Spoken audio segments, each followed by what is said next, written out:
సంవత్సరాల తరబడి government job కోసం వేచి చూస్తున్నారా? కేవలం 8 నెలల్లో మీ కల నెరవేర్చుకోండి. వెంటనే కింది నంబర్స్‌కి కాల్ చేయండి. మధ్య యుద్ధమే జరిగితే ఇజ్రాయెల్ ఏజెన్సీలు కీలక పాత్ర పోషించబోతున్నాయా? ఈ విషయాన్ని భారతీయ మీడియా కంటే పాకిస్తాన్ మీడియా ముందే పసిగట్టింది. ఇజ్రాయెల్కి చెందినటువంటి ఇంటెలిజెన్స్ సర్వీస్ ఏజెన్సీ కింద చెప్పేటువంటి మొసాద్ ఇప్పటికే భారత్కి సహాయం చేయడం మొదలుపెట్టిందని కీలకమైనటువంటి కొన్ని క్షిపణి రక్షక వ్యవస్థలతో పాటు ఇంటెలిజెన్స్ ఎక్విప్మెంట్ని కూడా భారతదేశానికి ఇచ్చినట్టుగా పాకిస్తాన్ మీడియా చెబుతోంది. ఇది నిజమా కాదా ఒకసారి విశ్లేషించే ప్రయత్నం చేద్దాం. భారతదేశంలో జరుగుతున్నటువంటి అప్రమత్తతకి తగ్గట్టుగానే అటు పాకిస్తాన్లో కూడా అదే స్థాయిలో మీడియా కవరేజ్, యుద్ధం ఏ క్షణంలో అయినా జరగవచ్చు, భారత్ విరుచుకుపడవచ్చు అనేటువంటి వార్తలు కథం తొక్కుతున్నాయి. అందులో భాగంగానే ఇది ఒక పాకిస్తానీ మీడియా హౌస్ ఒక ఛానల్ రిలీజ్ చేసినటువంటి డేటా ఇది. ఇందులో ఏంటంటే ఇప్పటికే 25 మంది ఇజ్రాయిలీ మొసాద్ టీం, మొసాద్ అనేది మనకి RAW రా, అలానే పాకిస్తాన్కి ISI లాంటి ఏజెన్సీ, ఇంటెలిజెన్స్ ఏజెన్సీ ఎలానో అదే తరహాలో మొసాద్ ఇజ్రాయెల్కి సంబంధించినటువంటి సీక్రెట్ సర్వీస్ ఇంటెలిజెన్స్. ఇది ఎంత పవర్ఫుల్ అంటే ఒకప్పుడు జరిగినటువంటి అంటే ఒలింపిక్స్లో జరిగినటువంటి మ్యూనిచ్లో జరిగినటువంటి ఒలింపిక్స్లో ఒక ఘటనలో ఇజ్రాయెల్కి సంబంధించిన స్పోర్ట్స్ పర్సనాలిటీస్ని చంపేస్తే ఆ కారకులు ఎవరనే దాన్ని ఏరి మరి దేశ విదేశాలకి స్పెషల్ సీక్రెట్ ఏజెన్సీని పంపించి ఏరి పడేసినటువంటి సంస్థ. సో అలాంటి మొసాద్తో పెట్టుకుంటే ప్రపంచంలో ఏ టెర్రరిస్ట్ ఆర్గనైజేషన్ కూడా బతకదు అనేటువంటి అభిప్రాయం ఉంది. హిజ్బుల్లా లాంటి సంస్థల్ని, హమాస్ లాంటి సంస్థల్ని ముప్పు తిప్పలు పెట్టి 3 చెరువులు తాగిస్తున్నటువంటి మొసాద్ ఇండియాలో ఎంట్రీ ఇచ్చింది. అది కూడా టెక్ అడ్వాన్స్కి సంబంధించి, అంటే working with advance tech in Kashmir along with India. ఇది ఇండియాకి సంబంధించినటువంటి కాశ్మీర్ ఇష్యూలో ఇన్వాల్వ్మెంట్ కాబోతుంది. అందుకనే ఈ సంస్థ ఇక్కడ అడుగుపెట్టింది, భారత సైన్యానికి సహకరిస్తుంది అనేది ఈ వార్తల సారాంశం. They have hatched a solid plan to రెక్ హెవాక్. ఐరన్ డోమ్ అనేది ఆల్రెడీ తెలిసినటువంటిదే, ఇజ్రాయెల్కి సంబంధించినటువంటి క్షిపణి రక్షణ వ్యవస్థ లాంటిది ఇది. దాన్ని వర్క్ ఈజ్ అండర్ వే అని చెప్పని యాంకర్ ప్రజెంట్ చేసింది. Meanwhile the government of India revokes all existing visas. ఇదంతా కూడా నార్మల్ న్యూసే. సో దానికి సంబంధించినటువంటి బ్రేకింగ్ న్యూస్లు పాకిస్తాన్ మీడియాలో తెగ వైరల్ అవుతున్నాయి. ప్రధానమంత్రి నరేంద్ర మోడీకి సంబంధించినటువంటి ఫొటోస్ నెక్సస్ ఎక్స్పోజ్డ్ అని చెప్పని, అంటే ఒక విధమైనటువంటి మతపరమైనటువంటి వైషమ్యాలను తీసుకొచ్చే ప్రయత్నాలు పాకిస్తాన్ మీడియా కూడా స్వేచ్ఛగా చేస్తుంది. దానికి ఒక ఉదాహరణగానే దీన్ని మనం చూడాల్సి ఉంటుంది. నిజంగానే మొసాద్ ఎంటర్ అయితే పరిస్థితి ఎలా ఉంటుంది అంటే అది ఊహించడానికి కూడా కష్టంగా ఉంటుంది. ఈ సందర్భంలోనే ప్రధానమంత్రి నరేంద్ర మోడీ ఇచ్చినటువంటి స్టేట్మెంట్ని మనం గుర్తు చేసుకోవాల్సి ఉంటుంది. ఊహాతీతమైనటువంటి విధ్వంసం, కారకులైనటువంటి వాళ్ళని భూమి అంచుల వరకు తరిమి చంపుతాం అనేటువంటి మాట ప్రధానమంత్రి ఉపయోగించారు. దాని సారాంశం ఏంటంటే పూర్తి స్థాయి యుద్ధం, కార్గిల్ తరహా తప్పిదం ఈసారి జరగదు. ఎందుకంటే కార్గిల్ యుద్ధం సమయంలో కూడా భారత్ కూడా తీవ్రంగా నష్టపోయింది. ఈసారి అటువంటి ప్రణాళిక ఉండదు, కానీ ఒక సీక్రెట్ వెపన్తో కొలాప్స్ చేసేటువంటి ప్రయత్నం జరగబోతుంది అనేటువంటి సంకేతాలు చాలా స్పష్టంగా నరేంద్ర మోడీ ఇచ్చారు. దీనికి ఇంకొక కారణం కూడా ఉంది. ఎందుకంటే ఇందులో ఒక ఇన్వాల్వ్మెంట్ ఉంది. ఇది నేషనల్ మీడియా రాస్తున్నటువంటి మాట. Hamas leaders visited Pakistan and POK multiple times in the last 1 year. So ఎక్కడైతే హమాస్ పాలస్తీనా తరపున ఇజ్రాయెల్ పైన పోరాటం చేస్తుందో, హమాస్కి చెందినటువంటి తీవ్రవాద సంస్థకు సంబంధించినటువంటి లీడర్స్ పాకిస్తాన్తో నెక్సెస్ అయ్యారు, పాకిస్తాన్ని సందర్శించారు. అలానే POKలో కూడా అనేక సందర్భాల్లో వీళ్ళ సందర్శన జరిగింది అనేటువంటి విషయాన్ని ఈ కథనాలన్నీ కూడా తేటతెల్లం చేస్తున్నాయి. జమ్మూ కాశ్మీర్లోని పలు ప్రాంతాల గురించి మనకు తెలుసు. అయితే ఆజాద్ కాశ్మీర్ అని చెబుతున్నటువంటి పాక్ ఆక్యుపైడ్ కాశ్మీర్, పాకిస్తాన్ ఆక్రమించుకున్నటువంటి కాశ్మీర్లో పరిస్థితులు ఎలా ఉంటాయనేది ఎవరికీ తెలియదు. దీన్నే ఒక అడ్వాంటేజ్గా మలుచుకునే క్రమంలో హమాస్కి చెందినటువంటి కొంతమంది తీవ్రవాద నాయకులు, ముఖ్యమైనటువంటి నాయకులు సందర్శించారు పాకిస్తాన్ని. అలానే పాకిస్తాన్కి సరిహద్దుల్లో ఉన్నటువంటి పాక్ ఆక్రమిత కాశ్మీర్లో కూడా వీళ్ళు పర్యటనలు చేశారు. వీళ్ళ సూచనల మేరకే ప్రస్తుతం జరిగినటువంటి ఉగ్రవాద చర్య జరిగింది అనేటువంటి అభిప్రాయం వ్యక్తమవుతుంది. దీనికి సంబంధించి మీడియా కథనాలు కూడా పెద్ద ఎత్తున వస్తున్నాయి. దీనికి కౌంటర్గానే భారత ప్రభుత్వం ఇజ్రాయెల్తో అలానే అమెరికాతో ఉన్నటువంటి సంబంధాల రీత్యా 3 ప్రభుత్వాలతో కూడా సంప్రదింపులు జరిగినాయి. అలానే ప్రధానమైనటువంటి నాటో ఆర్గనైజేషన్స్ అన్నిటితో కూడా భారత ప్రభుత్వం సంప్రదింపులు జరిపింది. ఒకవేళ పూర్తి స్థాయి యుద్ధం వచ్చినా కానీ దౌత్యపరంగా పాశ్చాత్య దేశాల నుంచి ప్రతికూలతలు ఎదురు కాకూడదనేటువంటి సంకల్పంతో భారత ప్రభుత్వం ఒక్కొక్క అడుగు ముందుకు వేస్తుంది. సో అదే క్రమంలో మొసాద్ ఎంట్రీని భారతీయ మీడియా కంటే ముందర పాకిస్తాన్ మీడియా పేర్కొనడం ఇప్పుడు ఆసక్తికరంగా మారింది. అసలు మొసాద్ ఎంటర్ అయితే ఏం జరుగుతుంది, మొసాద్ యుద్ధం ఏ విధంగా చేస్తుందనడానికి ఒక ఉదాహరణ ఈ దృశ్యం చూస్తే కొంతమందికి కొన్ని సంఘటనలు గుర్తుకు రావచ్చు. గాజా ప్రాంతంలో ఎప్పుడైతే అటాక్ జరిగి విదేశీయుల్ని ఇజ్రాయెల్ని బందీలుగా హమాస్ తీసుకుందో అప్పుడు యుద్ధం ప్రారంభించింది. దానికి సంబంధించి ఆర్మీ కంటే ముందుగా ఇక్కడ చూస్తున్నటువంటి డ్రోన్స్, అంటే ఒక విధంగా చెప్పాలంటే ఇవి మిసైల్ క్యారియర్ డ్రోన్స్ కింద మనం చెప్పాల్సి ఉంటుంది. ఇక్కడ హమాస్ ఉగ్రవాద నేత ఉండగా అచేతనమైనటువంటి స్థితిలో, బిల్డింగ్లు కొలాప్స్ అయిపోవడం, అచేతనమైనటువంటి స్థితిలో తనను చంపడానికి వచ్చినటువంటి డ్రోన్ని ఏమీ చేయలేని నిస్సహాయ స్థితిలో ఉన్నారు. అతన్ని ఫైర్ చేసింది, ఆ వీడియోస్ని కూడా రిలీజ్ చేసింది మొసాద్. ఆ టైంలోనే మొసాద్ యుద్ధతంత్రం ఏ విధంగా ఉంటుంది అనేదానికి ఒక ఉదాహరణగా దీన్ని మనం చెప్పుకోవాల్సి ఉంటుంది. ఈ ఘటన తర్వాత కూడా అనేక సంఘటనలు, అంటే టెక్నాలజీని ఉపయోగించడం ద్వారా శత్రువుని మార్కింగ్ చేయడం, మార్కింగ్ చేసినటువంటి శత్రువుని నేరుగా లేపేయడం, ఇది మొసాద్ ఆచరించేటువంటి యుద్ధతంత్రం. అందుకనే అడ్వాన్స్డ్ డ్రోన్స్ మొసాద్ చేతిలో చాలా ఉన్నాయి. సరిహద్దు దాటకుండా కేవలం ఈ డ్రోన్లను ఉపయోగించి శత్రువు తలలు లేపేసినటువంటి సందర్భాలు ఎన్నో ఉన్నాయి. వాటికి ఒక ఉదాహరణగా దీన్ని మనం చూడాల్సి ఉంటుంది. ఈ సంఘటనలో పూర్తిగా హమాస్కి చెందినటువంటి టాప్ క్లాస్ లీడర్షిప్ మొత్తం కూడా కొలాప్స్ అయిపోయింది. హమాస్ హెడ్ క్వార్టర్స్ను కూడా కేవలం ఈ డ్రోన్ల సహాయంతోనే మొసాద్ కూల్చివేసింది. ఇది రీసెంట్ హిస్టరీ, అంటే గత ఏడాదిన్నర కాలంలో జరిగినటువంటి పరిణామాలు. ఎప్పుడైతే గాజా ప్రాంతంలో జరిగినటువంటి ఒక పార్టీ పైన హమాస్ ఉగ్రవాద మోకలు దాడి చేసి ఐరన్ డోమ్ను కూడా ధ్వంసం చేసి నేరుగా బందీలుగా 100 మందిని తీసుకెళ్లేటువంటి ప్రయత్నం చేశాయో, ఆ తర్వాత జరిగినటువంటి సంఘటనలో మొసాద్ చేసినటువంటి సాహసంగా దీన్ని మనం చూడాల్సి ఉంటుంది. అలాగే ఇదొక సంఘటనగా మనం చూస్తే ఇలాంటి సాహసోపేతమైనటువంటి అటాక్స్ ఎన్నో చేసింది మొసాద్కి సంబంధించినటువంటి మరొక సాహస గాథగా దీన్ని మనం చూడాల్సి ఉంటుంది. ఇది పూర్తిగా హిజ్బుల్లా ఏరియల్ కమాండర్కి సంబంధించినటువంటి అటాక్స్ సన్నివేశం. ఇది అతను కారులో ప్రయాణం చేస్తున్నటువంటి సమయంలో టెక్నాలజీ ద్వారా ట్రాక్ చేసి నేరుగా కారు మీదే బాంబింగ్ చేసింది.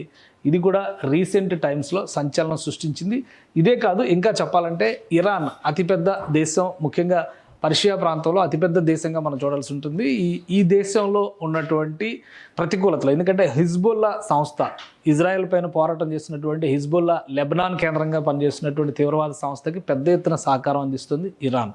సో ఇరాన్కి సంబంధించినటువంటి కీలక సైనిక జనరల్స్ తమ దేశం వీడి వేరే దేశంలోకి వెళ్ళినప్పుడు కూడా ఇదే విధంగా ట్రాక్ చేసి కూల్చేయడం వెనక Mossad intelligence reports, at the same time Israel defence alert, ఇవి రెండు కూడా పనిచేసే అనేటువంటి విషయాన్ని మనం అర్థం చేసుకోవచ్చు. ఇది దానికి పెద్ద ఉదాహరణగా మనం చెప్పాలి.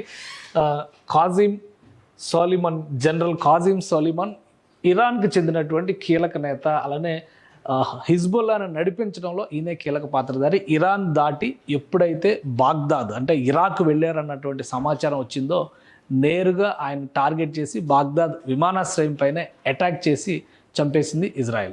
సో అంటే ఇజ్రాయెల్కి సంబంధించినటువంటి ఇంటెలిజెన్స్ విభాగంగా పనిచేసే మొసాద్ కావచ్చు, అట్ ద సేమ్ టైం ఇజ్రాయెల్కి ఉన్నటువంటి టెక్నాలజికల్ అడ్వాన్స్మెంట్ కావచ్చు, ఇవన్నీ కూడా చుట్టుపక్కల దేశాలన్నీ కూడా ముస్లిం కంట్రీస్ అయినా కానీ ఇజ్రాయెల్ మాత్రం బలంగా నిలబడడానికి ప్రధానమైనటువంటి కారణంగా మారాయి. సో ఇప్పుడున్నటువంటి ఈక్వేషన్స్లో భారత్తో సంప్రదింపుల విషయంలో కానీ, భారత్ని కలవడం విషయంలో కానీ ఇజ్రాయెల్ చాలా బలంగా ఉంది. ఇటీవల కాలంలో ఇజ్రాయెల్ ప్రధాని కూడా ఒక స్టేట్మెంట్ ఇచ్చారు, జై భారత్ అంటూ. సో ఇవన్నీ చూసిన తర్వాత ఈ రెండు దేశాల మధ్య సత్సంబంధాలు ఉన్నాయన్నటువంటి విషయం ప్రపంచం మొత్తానికి తెలుసు. కానీ పదే ఉగ్రవాదం రూపంలో ప్రచ్ఛన్న యుద్ధం చేయడానికి 1000 ఏళ్ళైనా సిద్ధంగా ఉన్నాం అనేటువంటి మాట పాకిస్తాన్ చెబుతున్నటువంటి నేపథ్యంలో ఇప్పుడు మొసాద్ సహకారం తీసుకోవడానికి భారతదేశం సంసిద్ధత వ్యక్తం చేసింది. Israeli defence forces, intelligence, technological advancement ఇవన్నీ కూడా భారత్లో భాగం కాబోతున్నాయి.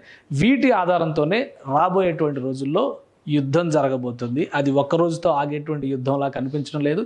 అందరూ భావించినట్టుగా సరిహద్దులపైన జరిగేటువంటి యుద్ధ తాండవం కాదు. అది కేవలం టెక్నాలజీని ఉపయోగించడం ద్వారా పాకిస్తాన్కి సంబంధించినటువంటి ఇంటెలిజెన్స్ సోర్సెస్ని దెబ్బతీయడం, అలానే మిలిటరీ వెబ్సైట్స్ని హ్యాక్ చేయడం, వాటితో పాటు తీవ్రవాదులు, ప్రధానంగా పాకిస్తాన్లో జరుగుతున్నటువంటి ప్రతి తంత్రానికి కారణం పీఓకే కేంద్రంగా జరుగుతున్నటువంటి ఈ యుద్ధాలన్నింటినీ నిలువరించాలంటే ఒక బలమైనటువంటి ప్రణాళికతో ముందుకెళ్లాలనేటువంటి ఆలోచనతో భారతదేశం ఉంది. సో ఆ క్రమంలోనే భారతదేశం నుంచి ఈ గుంజుకున్నటువంటి ప్రాంతం, పాక్ ఆక్రమిత కాశ్మీర్గా చరిత్రలో మిగిలిపోయినటువంటి ప్రాంతాన్ని, ఆ ప్రాంతంలో జరుగుతున్నటువంటి తీవ్రవాద దుశ్చర్యల్ని అడ్డుకునేటువంటి క్రమంలో ఈ ప్రాంతం పైన ఫోకస్ పెట్టడానికి భారత ప్రభుత్వం, సాయుధ దళాలు కూడా కసరత్తు చేస్తున్నాయి. ఒకవేళ సీరియస్గా డైరెక్ట్ ఇన్వాల్వ్మెంట్ కనుక ఇజ్రాయెలీ డిఫెన్స్ ఫోర్సెస్ చేస్తే ఏం చేస్తాయి? ఎందుకంటే ఇజ్రాయెల్లో జరిగేటువంటి యుద్ధం వేరు, అలానే భారతదేశ సరిహద్దులో జరిగేటువంటి యుద్ధం వేరు. మరీ ముఖ్యంగా కాశ్మీర్ ప్రాంతంలో జరిగేటువంటి యుద్ధం చాలా భిన్నమైనటువంటి యుద్ధం. ఎందుకంటే ఒకవైపు ఎత్తైనటువంటి పైన్ చెట్ల అడవులు, మరోవైపు కాశ్మీర్ లోయలను తలపించేటువంటి ప్రాంతాలు, ఇంకోవైపు నుంచి చూస్తే పెద్ద పెద్ద సరస్సులు, నదీ పాయలు, వీటికి తోడు పర్వతాలు. ఈ డిఫరెంట్ జాగ్రఫీ ఉన్నటువంటి ప్రదేశంలో యుద్ధం అంత ఆషామాషి కాదు. అందుకనే ప్రపంచంలోనే సంక్లిష్టమైనటువంటి యుద్ధభూమిగా కాశ్మీర్ని వ్యవహరిస్తారు. ఈ క్రమంలోనే ఒకవేళ ఇజ్రాయలీ ట్రూప్స్ కనుక ఇన్వాల్వ్ అయితే టెక్నాలజికల్గా భారతదేశానికి ఎంతవరకు సహకరించే అవకాశం ఉంది, దానికి సంబంధించి ఒక క్లారిటీ ఇచ్చేటువంటి ప్రయత్నం చేద్దాం. ప్రస్తుతం ఉన్నటువంటి జమ్మూ కాశ్మీర్ మ్యాప్ ఇది, ఇంకా క్లియర్గా ఇదంతా పాకిస్తాన్. ఇంకా చెప్పాలంటే జమ్మూ కాశ్మీర్కి అతి సమీపంలో ఇస్లామాబాదు, పాకిస్తాన్లో కీలకమైనటువంటి నగరాలన్నీ కూడా ఉంటాయి. లాహోర్ ఇటు పంజాబ్కు సమీపంలో ఉండేటువంటి ప్రాంతం. సో వీటన్నిటిని దృష్టిలో పెట్టుకుని జాగ్రఫీ పైన అవగాహన పెంచుకునేటువంటి ప్రయత్నం, భౌగోళికంగా ఒక భిన్న ప్రాంతంగా చెప్పేటువంటి జమ్మూ కాశ్మీర్కి సంబంధించి ఇప్పుడు రాజకీయ ముఖ చిత్రం, అంటే నైసర్గిక స్వరూపం ఏ విధంగా ఉంది, ఏ ఏ ప్రాంతాలు ఎవరి కంట్రోల్లో ఉన్నాయనేటువంటి విషయాన్ని కూడా మనం ఒకసారి గమనిద్దాం. ఈ బ్లూ కలర్లో కనిపిస్తుందంతా భారత్ ఆధీనంలో ఉన్నటువంటి జమ్మూ కాశ్మీర్, లద్దాఖ్. అంటే ఇప్పుడు ఇవి 2 యూనియన్ టెరిటరీస్గా మారిపోయినాయి కాబట్టి ఇది లద్దాఖ్ యూనియన్ టెరిటరీ, ఇది Jammu Kashmir union territory. So ఈ ప్రాంతం మాత్రం భారత నియంత్రణలో ఉంది. ఇక గ్రీన్ కలర్లో ఉన్నదంతా కూడా పాక్ ఆక్యుపైడ్ కాశ్మీర్, ఇది పాకిస్తాన్ కంట్రోల్లో ఉన్నటువంటి ప్రాంతం. ఈ రెడ్ కలర్ అంతా కూడా చైనా కంట్రోల్లో ఉన్నటువంటి ప్రాంతం. ఇది చైనా ఆక్యుపైడ్, ఆక్సై చిన్ చైనా 1962 యుద్ధంలో ఆక్రమించుకుంది. ఇక్కడ ఉన్నటువంటి షాగ్జమ్ వ్యాలీని పాకిస్తాన్ చైనాకి దారాదత్తం చేసినటువంటి భూమి. దాదాపు 60,000 చదరపు కిలోమీటర్ల వైశాల్యంతో ఉన్నటువంటి భూమి ఉంటుంది. దీని గుండానే ఇప్పుడు వీళ్ళకి రహదారి వ్యవస్థలు నిర్మించుకునేటువంటి ప్రయత్నాలు జరుగుతున్నాయి.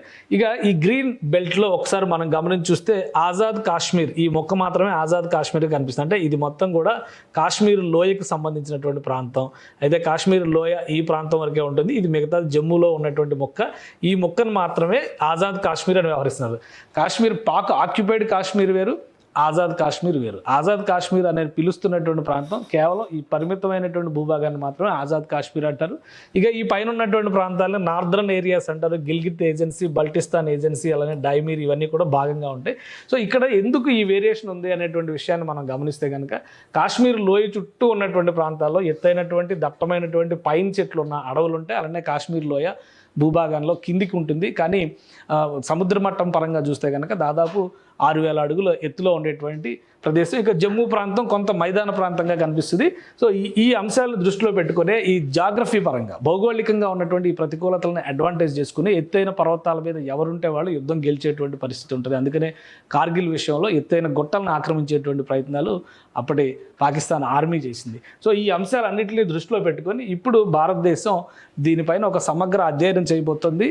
నేరుగా యుద్ధానికి వెళ్ళేటువంటి పని లేకుండా టెక్నాలజికల్ వార్ఫేర్ని ఈసారి ఇన్వాల్వ్ చేయబోతుంది. ప్రధానమంత్రి ఇచ్చినటువంటి స్టేట్మెంట్ సారాంశం అదే. పాకిస్తాన్కి సంబంధించి జల వనరులను నిర్బంధించేటువంటి ప్రయత్నం, సింధు నదీ జలాల ఒప్పందాన్ని పక్కన పెట్టేయడం, పాకిస్తాన్ తనంతట తానే సిమ్లా ఒప్పందాన్ని పక్కన పెట్టింది కాబట్టి ఎల్ఓసిని గౌరవించాల్సినటువంటి అవసరం లేదు. ఇప్పుడు పూర్తి స్థాయి యుద్ధ విమానాలని ఎల్ఓసి అవతలకు పంపించకపోయినా కానీ డ్రోన్స్ లాంటి టెక్నాలజికల్ అడ్వాన్స్మెంట్ ఉన్నటువంటి డ్రోన్ మిసైల్స్ని పంపించడం ద్వారా ఏ ఏ ప్రాంతాల్లో ఉగ్రవాదులు నక్కి ఉన్నారో వాటిని కంప్లీట్గా స్కాన్ చేయడం, జల్లెడ పట్టడం, ఆ తర్వాత అటాక్ చేయడం. 1-2 రోజుల్లో ఈ దిశగా భారత ప్రభుత్వం అడుగులు వేసేటువంటి అవకాశాలు కనిపిస్తున్నాయి. టెక్నికల్గా భారతదేశానికి సహకరించడానికి ఇజ్రాయెల్, అమెరికా, అలానే నాటో దేశాలు కూడా సహకరించడానికి సుముఖంగా ఉన్నాయి. మరి ముఖ్యంగా రష్యా, భారత్కి సంబంధించి అత్యంత మిత్రదేశంగా చెప్పేటువంటి రష్యా కూడా భారతదేశం ఏ నిర్ణయం తీసుకున్నా కానీ దానికి అనుకూలంగా ఉంటామనేటువంటి ప్రకటన చేయడం. ఒక్క చైనా మినహా మిగతా దేశాలన్నీ భారత్కి అనుకూల వాదాన్నే వినిపించాయి. కానీ చైనా నేరుగా కాకపోయినా, బాహాటంగా కాకపోయినా తెర వెనుక పాకిస్తాన్కి సహకరించేటువంటి అవకాశం ఉంటుంది. సో ఒకవేళ ఈ సైబర్ వార్ జరిగినా, ఈ డ్రోన్ వార్ జరిగిన చైనా పాత్ర ఏ విధంగా ఉంటుందనే దానిపైనే పాకిస్తాన్ తట్టుకొని నిలబడడం అనేటువంటి అంశం ఆధారపడి ఉంటుంది. సో ఒకవేళ చైనా గనక ఈ విషయంలో ఎక్కువ ఇన్వాల్వ్ కాకుండా దూరం జరిగితే పాకిస్తాన్ని లొంగదీయడం, ప్రధానంగా ఆజాద్ కాశ్మీర్ని స్వాధీనం చేసుకోవడం పెద్ద కష్టమైనటువంటి అంశం కాకపోవచ్చు. ఆ దిశగా ఆలోచించడం ద్వారానే భారత ప్రధాని ఒక స్ట్రాంగ్ వార్నింగ్ ఇచ్చారు. ఖచ్చితంగా సింధు జలాల్ని ఆపడంతో పాటు ఆజాద్ కాశ్మీర్లో జరుగుతున్నటువంటి ఉగ్రవాద చర్యల్ని, శిక్షణా శిబిరాల్ని ధ్వంసం చేసే దిశగా భారత సైన్యం ముందడుగు వేసేటువంటి అవకాశాలు కనిపిస్తున్నాయి. సుమన్ టీవీలో మీ పర్సనల్ అండ్ బిజినెస్ ప్రమోషన్స్ కోసం కింది నెంబర్కి కాంటాక్ట్ చేయండి.